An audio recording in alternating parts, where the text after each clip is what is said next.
In the wake of Kamala Harris's loss, NewsNation contributor Kurt Bardelia gave Joe Biden a suggestion for his lame duck presidency. Yeah, and I think that if you're President Joe Biden, there's nothing left to run for. There's nothing left to really do.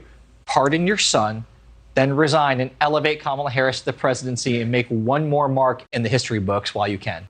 Here to break this all down for us is Blaze senior politics editor Chris Bedford. So, Chris, do you think that Joe Biden would actually consider being replaced by Kamala Harris one last time? I mean, we've seen now Jill Biden on Election Day wearing red. It doesn't seem like there's a lot of love there right now, Chris.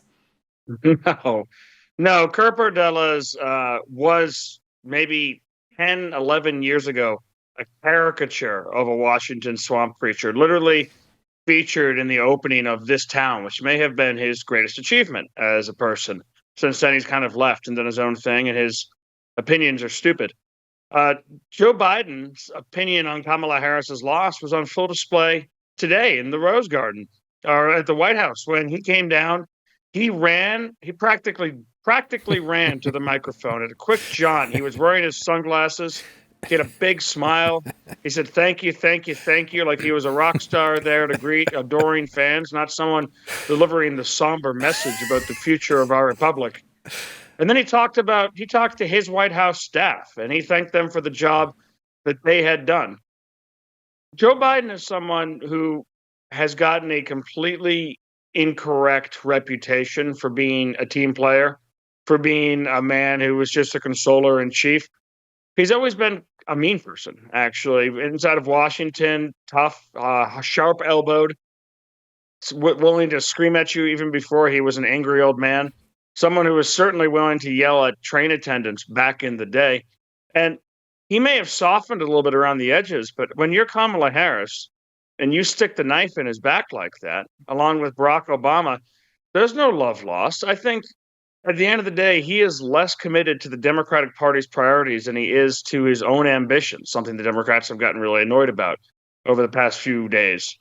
And that is on full display right now. I don't think he's stepping aside. And also, this idea that he should just give Kamala Harris, who didn't win a nomination the first round, didn't win a nomination the second round, has never won anything on the national level, the presidency is some kind of participation trophy, is just what happens when you get an entire generation of participation trophy losers who become adults and don't lose it. It completely infantilizes her, and it's a really embarrassing suggestion. That's how I feel. Chris, it sounds crazy. People have been saying, and it is crazy, but hear me out. What if Joe Biden pardons both Hunter and Trump on his way out?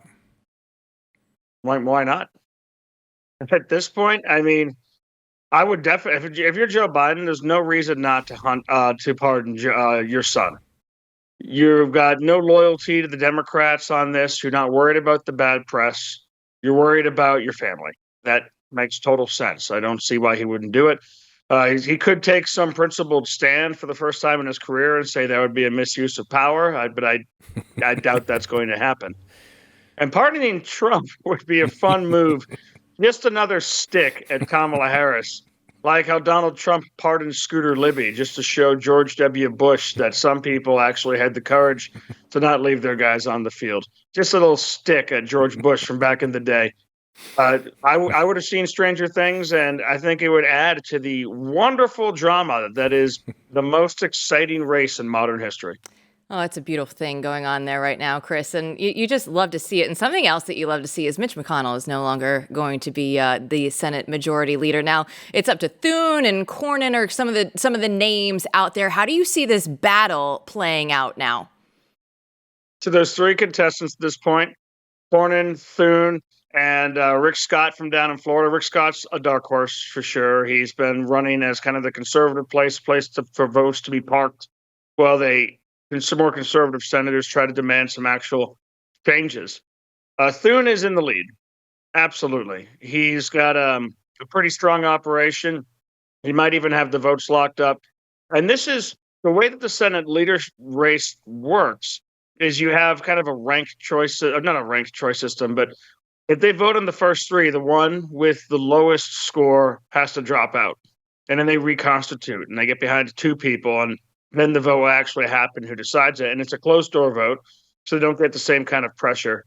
But Thune's an interesting person. One, most of the Senate these days is run by its staff, not the actual senators. It's a really sad state of affairs. Thune is not the brightest bulb, and his staff seem to follow in that sort of footsteps. They take a lot of their marching orders from Mitch McConnell's people. So if you get Thune in there, you're going to get kind of a go-along, get-along guy, a former never-Trumper, and you're going to get one who's run by Mitch McConnell's people. You're just going to get a continuation of that. Basically, a younger, less intelligent Mitch McConnell. John Cornyn might actually shake that up a little bit. He's got his own operation. He's got a massive fundraising apparatus. He's a little smarter, certainly. He's someone who would bring in his own people if he came in, but he's not necessarily on the conservative side at all, really, either. So that'd be another thing. And he doesn't have the support that Thune has. Now, Rick Scott, of course, is a very intelligent man, but sometimes he doesn't quite seem to understand how Senate popularity contests go, how catty they can be. As someone who's made $1 billion himself, he assumes that just being a hardworking man and going to work every day and working hard and working smart are going to get you a win. And that's just not how it works in the Senate lunchroom, unfortunately. So right now, it's most likely going to end up as Thune. But if you want any kind of a shift from the McConnellism, then you're not going to want to back him. And that's why right now you see Thune warning Trump off, saying, hey, don't get involved in this race. Now, Thune and Trump had a rocky start because Thune was against him at first. They've since kind of got a cordial relationship. Thune stopped attacking him, and Trump's shaking his hand a few times. But I don't know if he's got enough chips to tell the big guy to stay out of it. And even if Trump gets in, I think that could push people. But remember, at the end of the day, it's a secret ballot. So it's not like voters could hold their senators accountable for how they vote on this one. Chris, I want to drill into this a little bit more because if you're watching at home, you may think, well, wait a minute, you actually mentioned Rick Scott, and I like Rick Scott as opposed to those other guys. So why is it impossible for the guy I like to actually get this job? I mean, Rick Scott is out there in public talking about, his potential to do this. He was asked, I believe I saw him on CNN. He was asked, well, does Trump support you? And he sort of, well, Trump supports me generally. He clearly sounded like he wanted Trump to come in and get in this race. Can you explain why it's so difficult for the Senate to choose someone who obviously has a lot of capacity? One reason that someone like Trump might not want to back him is he's got some more of the traditional conservative ideas there. He's very concerned about the budget and spending, which Trump is less concerned about. He's proposed a budget. He's proposed previously a budget that would make alterations to entitlements like Social Security, something that Donald Trump's not going to ever touch with a 10.5-foot pole. But the main reason that all of maybe American support for Rick Scott is not going to translate is because it's not up to us. It's up to these Senate Republicans. And in that very small group of people, what gives you a big helping hand is knowing everyone, playing the game, raising huge amounts of money for those people and giving it to them, spreading that cash around. And that's a game that so far Rick Scott hasn't played as well as some of the, swamp creatures. All right, so that's the situation in the Senate. With the 60 seconds that we have left here, give us the update on the House, everything that you see going on there.